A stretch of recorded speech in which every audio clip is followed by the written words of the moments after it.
എന്തിട്ട് പരിപാടി മക്കളെ, അങ്ങനെ ഒന്നും പറയണ്ട കേട്ടോ. പാട്ടിനെന്ന് ഇറങ്ങിയിട്ട് ഞാൻ ഒരു പാലത്തിൻ്റെ മുകളിൽ കയറിയതാണ്. ഈ പാലത്തിൻ്റെ മുകളിൽ കയറിയപ്പോൾ പെട്ടു ഞാൻ മറ്റേ ചുരുളിയിലത്തെ പോലെയായി. ഇത് കയറിയിട്ട് ഇറങ്ങണില്ലേ പോലെ എന്ത് നീട്ടാന്ന് വിചാരിച്ചിട്ട് എത്ര ചവിട്ടിയിട്ടും തീരുന്നില്ല. ഏറ്റവും സമയം ഞാൻ സൈക്കിളിൽ നിന്ന് ഇറങ്ങിയിട്ടൊക്കെ നോക്കി ഇത് നീങ്ങണില്ലേന്ന്. എന്തോരം ദൂരം എന്ന് വെച്ചിട്ട് അങ്ങനെ വെച്ചാൽ ഈ പാലത്തിൻ്റെ മുകളിലെത്തിയപ്പോൾ ക്ലൈമറ്റൊക്കെ മാറി തുടങ്ങി. അപ്പോൾ ഞാൻ വിചാരിച്ചു ഈ പാലത്തിൻ്റെ നടുക്കിൽ വെച്ചിട്ട് കഴിഞ്ഞാൽ മഴ കിട്ടിയിട്ട് നനഞ്ഞ് കഴിഞ്ഞാൽ പെട്ടു ഒന്നും ചെയ്യാൻ പറ്റില്ല. അങ്ങനെ എങ്ങനെയും കഷ്ടപ്പെട്ടിട്ട് നീങ്ങാൻ വിചാരിച്ചു കുറേ കഷ്ടപ്പെട്ടിട്ടൊന്ന് കടത്തായത് കടന്നു കഴിക്കാൻ വേഗം ഒരു ചായ കുടിച്ചു. അപ്പോൾ ഒരു കിട്ടിയൊരു സമാനം ഉണ്ടല്ലോ മക്കളെ, ഒന്നും പറയണ്ട. അങ്ങനെ അവിടെ നിന്നിട്ടുള്ള കാഴ്ചകൾ എന്ന് പറഞ്ഞു കഴിഞ്ഞാൽ ഇവിടുത്തെ വീടുകൾ, ഇവിടുത്തെ ഉള്ളിലത്തെ ഗ്രാമങ്ങൾ ഒന്നും പറയണ്ട. അതിൻ്റെ ഇടയിൽ ഒരു മഴ കിട്ടി, നല്ലൊരു അസല് സാധനം.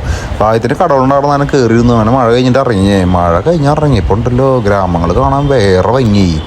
അങ്ങനെ നോക്കുമ്പോൾ ഇവിടുത്തെ ഒരു ഫുൾ ടീമുള്ളതുകൊണ്ട് എനിക്ക് കുറേ ചായയും സാധനങ്ങളൊക്കെ വാങ്ങിച്ചു തന്നിട്ട് കുറേ നേരം വർത്തമാനമൊക്കെ പറഞ്ഞിട്ട് ഞാൻ അവിടെ നിന്ന് ഇറങ്ങി. അങ്ങനെ മഴ പെയ്തിട്ടാണ് ഒരു 3 മണിക്കൂർ പോസിറ്റീവിൻ്റെ അവിടെ നിൽക്കിയത്.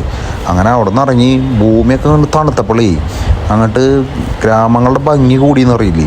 എന്ത് ഭംഗിയെന്ന് പറയാം, ജാതി ഭംഗിയായിട്ടാണ്, ജാതി രസം. ഇവിടുത്തെ വീടുകൾ സാധനങ്ങളൊക്കെ എന്ന് പറഞ്ഞാൽ കാണാൻ തന്നെ വേറെ രസമാണ്. അങ്ങനെ പഴയൊരു കട കണ്ടപ്പോൾ നാട്ടിലത്തെ ചോറും മീൻ കറിയും കിട്ടി. നേരെ പോയി പടച്ചു. അത് കഴിച്ച കഴിക്കുന്ന ഒരാൾ വന്നിട്ട് കുറേ സമൂസ സാധനങ്ങൾ വാങ്ങിച്ചു തന്നു. അപ്പോൾ അതും കഴിച്ചു. അങ്ങനെ നേരെ പെട്രോൾ പമ്പ് പോയി നോക്കി, പെട്രോൾ പമ്പ് സെറ്റാക്കി. അവിടുത്തെ ആൾക്കാരെ ജാതി സ്നേഹം, നീ ഇത്ര ദൂരമൊക്കെ വന്നാൽ നിനക്ക് ഇവിടെ എന്ത് വേണമെങ്കിലും പറഞ്ഞെന്നൊക്കെ പറഞ്ഞിട്ട് ഫുൾ കമ്പനി ഉണ്ട്. അങ്ങനെ രാത്രി കുറേ നേരം വർത്താനം പറഞ്ഞിട്ടാണ് കിടന്നുറങ്ങിയത് മക്കളെ.